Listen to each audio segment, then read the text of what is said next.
তোমরা অনেকেই হয়তো ভাবছো যে সারাদিনে সবাই কত টপিক, ওয়াইটির বাজারে ভর্তি টপিক, আর সবাই কত কত ভিডিও দিয়ে দিল, আর দিদি তো কই কোনো ভিডিও দিল না।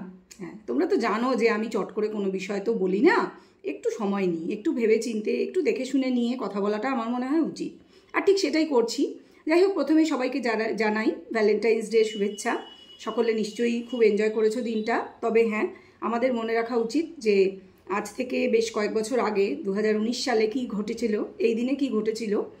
কাশ্মীরের পুলওয়ামায় আমাদের যে 40 জন শহীদ হয়েছিলেন ভারতীয় সেনাবাহিনীর যারা সদস্য, সেই কথাটা মাথায় রেখে আমাদের ঠিক মানে শুধুই আনন্দে গা ভাসিয়ে না দিয়ে একটু নিজেদের মনে দেশপ্রেমের সেই আগুনটা প্রজ্বলিত করে রাখা উচিত বলে আমার মনে হয়। তো যাই হোক, দিনটা তো কেটেই গেছে, আজ অনেক রাত হয়ে গেছে। আমি এখন ভিডিওটা করতে এই জন্যই বসেছি। বিষয়টা আগে বলে নিই যে কী বিষয়ে। অনেকেই আন্দাজ করতে পারছো যে বিষয়টা কি হতে পারে। হ্যাঁ, অতি অবশ্যই প্রচুর কথা ওয়াইটির বাজারে। যে প্রথম কথাই হচ্ছে এই ভালোবাসার দিনে খারাপও লাগছে আবার ভালোও লাগছে একই সঙ্গে বলতে। বলো তো কোন কথাটা? একটা ব্রেকআপ হয়েছে। হ্যাঁ, আমি প্রমাণ দিয়েই বলছি ব্রেকআপটা হয়েছে। প্রমাণটা হচ্ছে আজকে তার লাইভ। হ্যাঁ, আজকে সে লাইভ অবশ্যই করতো না যদি না ব্রেকআপ হতো। সে যথেষ্ট ডেয়ারিং, আমরা জানি, সে কাউকে পাত্তা দেয় না। তো কথা হচ্ছে যে ব্রেকআপটা হয়েছে, সেটা সাময়িক কি চিরস্থায়ী সেটা বলতে পারবো না। অতি অবশ্য করেই পেছনে গভীর অন্তর্নিহিত রহস্য রয়েছে। না হলে যে লোকটা আজকে 1.5 বছর ধরে চুপ করে থাকলো, প্রচুর কথা, প্রচুর কিছু সহ্য করেছে, মাতাল হয়ে এসে পাতালে চলে গিয়ে সে প্রচুর নোংরা নোংরা কথা, ভিডিও অনেক কিছু করেছে, কিন্তু সে কখনো এই নিজেদের ব্যক্তিগত এই কথাগুলোকে প্রকাশ্যে সেভাবে আনেনি। হ্যাঁ, কারুর ভিডিওতে গিয়ে অনেক কল রেকর্ড দিয়েছে, প্রচুর প্রমাণ সে নিজে রেখে গিয়েছে যে তার অ্যাকচুয়াল ক্যারেক্টারটা কী এবং সে কী কী করেছে। সমস্ত প্রমাণ শুধু যে সেই হাজব্যান্ডের কাছে রয়েছে তা তো নয়, যে সবার সোনাদীপ ভাই সেই মহিলা, তার কাছেও প্রচুর প্রমাণ রয়েছে। সেই যে বিখ্যাত আমাদের কন্ট্রোভার্সি ক্রিয়েটার, তো তার ঘরে আসবাবপত্র ঢুকছে, তার ঘরবাড়ি নতুন হচ্ছে।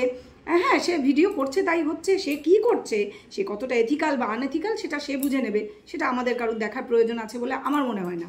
কারণ আমরা যে যার ইন্ডিভিজুয়াল ভিডিও করি, যে যার চ্যানেলে ভিডিও দিই, প্রত্যেকে নিজের কথার দায়িত্ব নিজে নিয়ে করি।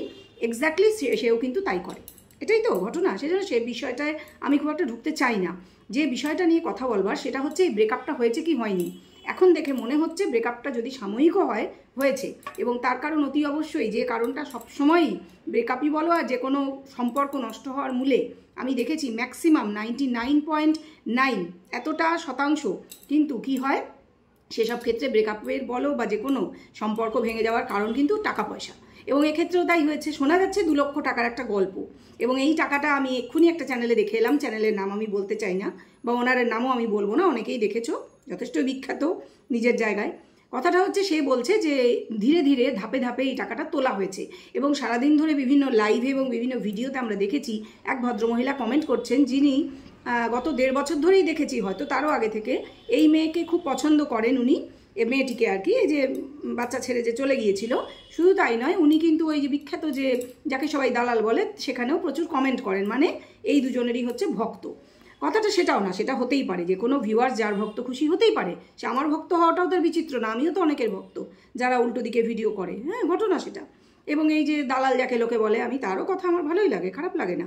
যদি প্রফেশনাল দেখা হয় তো ঠিকই আছে, সে তার জায়গায়। কথাটা হচ্ছে যে এই ভদ্রমহিলা সারাদিন ধরে ভীষণ উত্তেজিত, এবং এতটাই উত্তেজিত যে উনি এমন কিছু কমেন্ট এমন অনেক লাইভে করেছেন, আমি ইভেন স্ক্রিনশট নিয়ে রেখেছি। আমি খুব একটা মনে থাকে না আমার স্ক্রিনশট নেওয়ার কথা, কিন্তু এতটাই অফেন্সিভ কথাগুলো। অফেন্সিভও সেই অর্থে বলবো না, মানে খুবই এক্সাইটেড হয়ে যাওয়ার মতন, যে এই এত টাকা রোজগার করেছে, কে কত টাকা রোজগার করেছে এই খবরটা জানা, তার ব্যাংক অ্যাকাউন্টে সে জানছে, তার খুব ঘনিষ্ঠ কেউ জানতে পারে, উনি কি করে জানলেন? এটা একটা খুব বড় প্রশ্ন। কথাটা হচ্ছে জানলেন কি করে, যেটা মনে হচ্ছে এবং প্রত্যেকেই বলছে মোটামুটি, যে একটু আগেও আমি দেখলাম 2-1টা চ্যানেলে এই কথাগুলোই আলোচনা হচ্ছে, যে কিভাবে উনি জানলেন যে প্রথম মাসে কত রোজগার করেছিল মেয়েটি, কত টাকা অ্যাকাউন্টে জমা পড়েছিল, তারপরে কত রোজগার হয়েছিল, এবং টোটালে সে 22 লাখ কি 24 লাখ টাকা রোজগার করেছে। সেখান থেকে ধাপে ধাপে হোক আর একেবারে হোক, একেবারে নয় ডেফিনেটলি, ধাপে ধাপে তার প্রেমিক তাকে ঠকিয়েছে, তার টাকা তুলে নিয়েছে। আরে ভাই, এই প্রেমিকের যা চরিত্র জানা গেছে টাকা পয়সা এবং প্রেম জীবন সম্পর্কে, সে তো এটাই করবে। এটা তো আমরা বহুদিন আগেই বুঝেছি, ইনফ্যাক্ট প্রথমেই বুঝেছি। তো এই মেয়ের বয়স কম ছিল বা মোহে অন্ধ ছিল, যাই হোক, প্রেম করছিল, সে বোঝেনি, এটা হতেই পারে। তবে হ্যাঁ, তার গাইড করার মতন সেভাবে কেউ ছিল না, সেটাও একটা কারণ যে সে টাকা প্রচুর রোজগার করেছে, সে নাম প্রচুর করেছে, কিন্তু এই টাকার সঠিক ব্যবহার বা নিজে কিভাবে টাকাকে সুরক্ষিত রাখতে হবে সেটা কিন্তু তার পেরে ওঠার ক্ষমতাই নেই আসলে। অনেকেই বলছে হ্যাঁ কেন নিজের টাকা হ্যান্ডেল করে না, কেন এই করে না।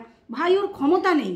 ও হচ্ছে গ্ল্যামার ব্যাপারটা ওর মধ্যে আছে, দেখতে মোটামুটি ঠিক আছে, ফর্সা সুন্দর আছে, বয়স কম আছে, আলগা চটক আছে এবং কথাবার্তা বলতে পারে, মানে অন ক্যামেরা সে ভিডিও করতে পারে, সে লাইভ করতে পারে, সে জিনিস বেচতে পারে, কিন্তু এই যে টাকা পয়সা হ্যান্ডেল করার ব্যাপারটা কিন্তু অনেকেরই থাকে না। অনেক সকল শিক্ষিত লোকেও পারে না, অনেকেই, আমি বলতে চাই না তারা কারা, হয়তো হতে পারে তাদের মধ্যে আমিও আছি, কিন্তু সেভাবে নিজের কর্মজীবন হ্যান্ডেল করা এবং একই সঙ্গে টাকা পয়সা সেইভাবে হ্যান্ডেল করা, মানে নিজের মুঠোর মধ্যে রাখতে পারা অনেকেই পারে না, বা অন্যকে বিশ্বাস করে যাকে সে নিজের মনে করে। এবার এ তো নিশ্চয়ই নিজের মনে করেছিল, যার হাত ধরে সে বেরিয়েছিল, কথাটা একেবারে লিটারালি সত্যি নয়। হ্যাঁ, সে মা দাদার সঙ্গে বেরিয়েছিল, নিজের মা এবং দাদার সঙ্গে, কিন্তু কার জন্যে বেরিয়েছিল, কার উস্কানিতে, সেটা তো এখন স্পষ্ট, তার কথাতেও স্পষ্ট এবং তার পুরনো যে সমস্ত কল রেকর্ড সেগুলোতেও স্পষ্ট, যেটা সে ওই সোনাদীপ ভাইয়ের চ্যানেলে বেশ স্পষ্ট করে বলে দিয়ে রেখেছিল এবং বলেছিল হ্যাঁ তুমি এটা প্রচার করো, সে চেয়েছিল এটা সবাই শুনুক। সবই বুঝলাম। কথা হচ্ছে যে এই যে লোকটি যে প্রেমের জালে মেয়েটিকে ফাঁসিয়েছিল সেটা এখন একদম জলের মতন পরিষ্কার, যেটা আমাদের মতন এক্সপিরিয়েন্স বয়স্ক যারা লোক তারা অনেক আগেই বুঝেছি যেটা করা হয়েছে, কিন্তু তার টাকা পয়সা দুইয়ে নেওয়ার উদ্দেশ্যেই যেটা করা হয়েছিল সেটা সে বোঝেনি। সে ভেবেছিল এটা সত্যিকারের প্রেম, কারণ তাকে কনভিন্স করতে পেরেছিল এই ছেলেটি, যদিও মেয়েটির ভুল, কিন্তু তাকে যেহেতু গাইড করার কেউ ছিল না, বা কেউ থাকলেও মেয়েটি কারোর কথা শোনেনি, সে খুব জেদি, সেটাই হয়তো ঘটনা, যে এই ছেলেটি সেই সুযোগটা নিয়েছিল। তাহলে এখন এমন কি হলো যে এই ছেলেটি হঠাৎ করে এর এগেনস্টে চলে গেল? এগেনস্টে যে গেছে সেটা ঘটনা, আজকে সে ভ্যালেন্টাইন্স ডেতে লাইভ করছে এবং সারাদিনই সে হয়তো এই নিয়েই ব্যস্ত ছিল, কারণ লাইভটা করতে হলে তাকে জিনিসগুলো গোছাতে হবে, ঘরটাকে সাজাতে গোছাতে হবে, অনেক কাজ থাকে, নিজে সাজতে গুজতে হবে, যাতে টাইম লাগে, বললে তো হবে না। যাই হোক, তো কথাটা হচ্ছে যে এই ঠকানোর উদ্দেশ্যেই তার সাথে সম্পর্ক করা হয়েছিল, কারণ এই যে একটা বাচ্চার মা কম বয়স হোক বেশি বয়স হোক, ভালো কেউ বাসে না ডেফিনেটলি। তার রূপ যৌবন চেহারা তার যে পয়সা, এগুলো হচ্ছে কারণ, ঠিক আছে। সিজন চেঞ্জ হচ্ছে তো গলা টলা একবারে সাংঘাতিক অবস্থা। তো যেটা বলছিলাম যে কিসের জন্য তাকে ফাঁসানো হয়েছিল সেটা মেয়েটি না বুঝলেও আমরা যারা বয়স্ক মানুষ একদম প্রথমে বুঝেছিলাম। আমি আমার প্রথম দিকের ভিডিও যদি তোমরা দেখো তাহলে কিন্তু বুঝতেও পারবে। যাই হোক, আজকে দেখো ইন্ট্রো দিতে ভুলে গেছি। Welcome back to my channel world of Dolay সকল দর্শক বন্ধুকে স্বাগত জানাই। আশা করি তোমরা সকলেই সুস্থ আছো আর ভালো আছো। তবে যা পরিস্থিতি তাতে সত্যি বলছি মানে এক্সাইটেড প্রত্যেকেই হয়ে যাচ্ছে, কারণ হ্যাঁ, একটা অল্প বয়সী মেয়ে এইভাবে তার সংসার নষ্ট হয়েছে, যে কোনো কারণেই হোক, তার নিজের ভুলে হোক বা তার প্রপার গাইডেন্সের অভাবে হোক বা শিক্ষার অভাব, প্রত্যেকটা আসলে একটা কোনো কারণ দায়ী নয়, প্রত্যেকটা কারণই হচ্ছে দায়ী এর পিছনে।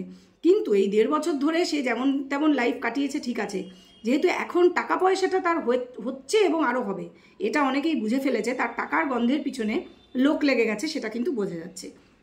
এবং এই যে সারাদিন বিভিন্ন চ্যানেলে আমরা দেখছি যে ওই ভদ্রমহিলা কমেন্ট করে বেড়াচ্ছেন যে তিনি ওই ফোন নাম্বারে, যে নাম্বারটা আগে দেওয়া ছিল, রিসেন্টলি মেয়েটি চেঞ্জ করেছে ব্যাঙ্ক অ্যাকাউন্টেও এবং সব জায়গায় সে ফোন নাম্বার সিম মানে চেঞ্জ করে ফেলেছে। তাহলে ওই নাম্বারটা কার ছিল? ডেফিনেটলি ওই অ্যাসিস্ট্যান্টের। এবং আজকের দিনে তো পরিষ্কার যে অ্যাসিস্ট্যান্ট কে ছিল, এবং বাইক কাণ্ডও এখন জলের মতন পরিষ্কার। সেই দিন পর্যন্ত হয়তো সব ঠিক ছিল এবং তার ঠিক পরের থেকেই হয়তো কোনোভাবে মেয়েটির কাছে সব কিছু ফ্ল্যাশ আউট হয়ে গিয়েছে, প্রমাণ, তার কাছে হয়তো প্রমাণ এসে গেছে। আমরা জানি তার অনেক শুভচিন্তক আছে, তারাই হয়তো কেউ প্রমাণ সমেত দেখিয়েছে যে দেখ তোকে এইভাবে ঠকানো হচ্ছে, তুই যাকে সবচেয়ে বেশি বিশ্বাস করিস সে তোকে এইভাবে ঠকাচ্ছে। এবং সেখান থেকে শোনা যাচ্ছে একটা মারামারির গল্প, প্রচণ্ড মারপিট হয়েছে, কথা কাটাকাটি, ঝগড়া, মারামারি প্রচুর হয়েছে টাকা পয়সা সম্বন্ধীয়। এবং তারপরেই যেটাকে ব্রেকআপ বলে, ঠিক ভ্যালেন্টাইন্স ডের আগেই কিন্তু সেটা হয়ে গিয়েছে। এবং এই প্রসঙ্গে আরেকটা কথা বলি যে আজকে যে তার মায়ের ভিডিওতে দেখা গেছে যে সে একটা এরকম গিফট প্যাক, বলবো না ওটা গিফট প্যাক নয়, ওটা কোনো বাই পোস্টে আসেনি, এটা হচ্ছে প্রথম কথা। তার খুব কাছাকাছি থাকে বা তাকে খুব চেনে এরকম কেউ দিয়ে গেছে, শুভচিন্তকই কেউ হবে, অনেকেই আন্দাজ করতে পারছে যে কে হতে পারে, হতেই পারে, হয়তো একটা ভালো রিলেশন আছে তাদের সাথে, হতে পারে তিনিই দিয়েছেন, অনেকেই বুঝতে পারছো কে দিয়েছে।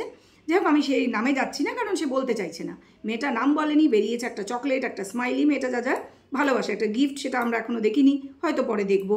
এরকম আরও কিছু, ওই একটা টেডি বিয়ার বেরিয়েছে, জানি না সেটাকে দিয়েছে, কিন্তু সেটা একটা প্লাস্টিকের ব্যাগের মধ্যে, একটা সিম্পল, যেমন দোকান থেকে জাস্ট সব জিনিসগুলোকে একটা প্লাস্টিকের ব্যাগে, হোয়াইট ব্যাগে ভরে দেওয়া হয়েছে। তো এটা কোনো দূর থেকে, অনেকেই বলছে দূর দেশ থেকে বিদেশ থেকে পাঠিয়েছে বলি, তাদের কি চোখের মাথাটা একেবারেই মানে খেয়ে গেছে যে তারা এটাও বোঝে না, নাকি কিছু একটা লিখতে হবে তাই লিখে দিয়েছে। যাই হোক, ওগুলো ইগনোর করলেও চলে। কথাটা হচ্ছে হ্যাঁ, গিফট তাকে কেউ দিয়েছে, তবে ডেফিনেটলি সেটা তার এই বয়ফ্রেন্ড নয়, কারণ বয়ফ্রেন্ডের সাথে তার অলরেডি বেঁধে গেছে ঝামেলা। যদিও হতে পারে, আমি বলছি না যে এটা পার্মানেন্ট, এটা সাময়িক কিন্তু হতে পারে, কারণ তাদের মধ্যে এরকম টাকা পয়সা নিয়ে ছুটকো ছাটকা ঝামেলা, অশান্তি, অনেক গল্প আমরা শুনেছি, যদিও সেগুলো বিভিন্ন চ্যানেল থেকে। তবে একে আজকে এই ভ্যালেন্টাইন্স ডেতে লাইভ করতে বসে দেখছি, এটাই বিশ্বাস হচ্ছে না। এবং সে বলছেও সকালে, যে টাইটেল দিয়েছে যে কেউ নেই তার জীবনে, সে কিন্তু পরিষ্কার করে বলছে। তো আর কত পরিষ্কার করে বলবে? অ্যাটলিস্ট আপাতত এই বছরে ভ্যালেন্টাইন্স ডেতে তার কোনো প্রেমিক নেই মনে হচ্ছে, জানি না, এ তো পার্মানেন্ট প্রেমিক বোধ হয়, আর তার কাছে অনেক কিছু আছে। অতএব সে কতটা ঠিক জালে ফাঁসিয়ে রেখেছে সেটা আমাদের মতন বাইরের লোকের পক্ষে বোঝা সম্ভব নয়। তবে হ্যাঁ, এই প্রেমিক বিভিন্ন কন্ট্রোভার্সি ক্রিয়েটার এবং হয়তো এই ধরনের ভিউয়ার্সদের সাথে যোগাযোগ হয়েছে। এবার বলি, ওই ভদ্রমহিলা, তিনি ওই যে পুরনো নাম্বারটা যেটা বলছিলাম তাতে ফোন করেছিলেন, কারণ তিনি আউট অফ কিউরিসিটি হতে পারে, বা জিনিস কেনার জন্য। তবে উনি জানেন যে জিনিস কেনার জন্য নতুন নাম্বারে এখন করতে হবে। তাহলে উনি কেন করেছিলেন? আউট অফ কিউরিসিটিই হবে, যে দেখি তো তাহলে ওইটাই কি সেই অ্যাসিস্ট্যান্ট, মানে ওই ছেলেটি, এটা জানবার জন্য। এবং ডেফিনেটলি ওনার সঙ্গে কথা হয়েছে, উনি বলছেন এত ডিটেল, ব্যাংক ডিটেল ওনাকে দেওয়া হয়েছে, কত টাকা রোজগার হয়েছে, কত টাকা চুরি করেছে। যদি এটা খুব অসম্ভব, যে চুরি করছে সেই বলছে আমি চুরি করেছি, এটা যদি খুব অসম্ভব, আমি জানি না এটা উনি বাড়িয়ে চাড়িয়ে বানিয়ে বলেছেন কিনা। তবে উনি বিভিন্ন জায়গায় এটা বলছেন, এত টাকা রোজগার, তত টাকা রোজগার। উনি কিভাবে বলছেন? যখন একটা লাইভে ওই দাদা ভাই যাকে বলা হয়, সে কিন্তু প্রমাণ চাইছিল, আমি লাইভটা দেখছিলাম কিছুটা, সে প্রমাণ চাইছিল। অবশ্যই প্রমাণ ছাড়া এই সমস্ত কথা কেউ বলে? তখন ভদ্রমহিলা কিন্তু চুপ হয়ে গেলেন। ও চাইছিল কল রেকর্ড থাকলে দাও আমাকে, বা প্রমাণ থাকলে কিছু, সেটা দাখিল করতে বলছে, স্বাভাবিক, তাহলে সে কথা বলতে পারবে জিনিসটা নিয়ে। সেক্ষেত্রে মনে হচ্ছে বানিয়ে মিথ্যে বলছে। কিন্তু আবার প্রশ্ন, যে কেউ কেন বানিয়ে এই ধরনের মিথ্যে কথা বলবে? ওনার স্বার্থ কি? উনি তো একজন ভিউয়ার, তাহলে হতেই পারে ওনার সাথে কোনোভাবে এই কোনো কন্ট্রোভার্সি ক্রিয়েটার, সোকল যারা বড় বড় ক্রিয়েটার, বা এই লোকটা যে ঠকিয়েছে মেয়েটাকে, এই যে মাতাল যে ছেলেটা, তো তার সাথে কোনোভাবে যোগাযোগ হয়েছে, হতে পারে। কারণ ছেলেটা একই টাইমে দেখা যাচ্ছে সে যে ভিডিও করছে, করে ঘুরিয়ে ফিরিয়ে ইনিয়ে বিনিয়ে নানান কথা প্রকাশ করার চেষ্টা করছে। তবে এখনো পর্যন্ত এমন কিছু অফেন্সিভ মেয়েটি বা তার পরিবার সম্পর্কে সে কিন্তু ওপেন করেনি। করতে পারে এরকম একটা ভাব দেখিয়েছে, এটাই হচ্ছে তার কালো চিঠি, কালো মেল করা মেয়েটাকে এবং তার পরিবারকে। যদিও তাদের মুখ দেখে বোঝা যাচ্ছে না তারা টেন্সড কিনা, তো তারা মোটামুটি সবাই ক্যামেরার সামনে এখন স্বচ্ছন্দ একটু অভিনয় করতে, তার ফলে তারা কিন্তু সেটা লুকোতেই পারে, এটা আমার বিশ্বাস, পার্সোনাল ওপিনিয়ন। কথাটা হচ্ছে যে সে কিন্তু ইনিয়ে বিনিয়ে চেষ্টা করছে এবং ভাব করছে যে আরও অনেক কিছু তো আমি জানি, বলে দেব, এরকম একটা ভাব। এবং আমার বিশ্বাস কালকে সে ভিডিও করেনি ছেলেটা, কারণ তাকে তো 2-1 দিন ওয়েট করে রিয়াকশান দেখতে হবে, পাবলিকের রিয়াকশান, আবার ভিডিওটায় ভিউজও হতে হবে, তারপরে সে রিয়াকশান দেবে। তবে এটা ঘটনা যে মেয়েটার সাথে তার যে স্মুথ প্রেমের রিলেশন, যেটা এক সময় অবধি হয়তো ছিল, এই কদিন আগেও হয়তো ছিল, যে ঠকানো যাচ্ছিল, তাই সেটা এখন কিন্তু বাধা পড়েছে সামহ। এবং মনে হচ্ছে সে যেদিকে হিন্ট করছে, হয়তো সেই যে বক যাকে বলা হয়, সেই হয়তো ব্যাপারটা ধরে দিতে পেরেছে, হতেই পারে, এটা হতে পারে। কারণ সেও কিন্তু আরেকজন শুভচিন্তক, মেয়েটির বিশ্বাস, আমি জানি না। কারণ আমি এটা বিশ্বাস করি, একটি মেয়ে যখন নিজের সংসার ছেড়ে এইভাবে বেরোয়, স্বামী যতই খারাপ হোক আর যেমনই হোক, তবু স্বামী তো স্বামী ছিল, এখনও আছে।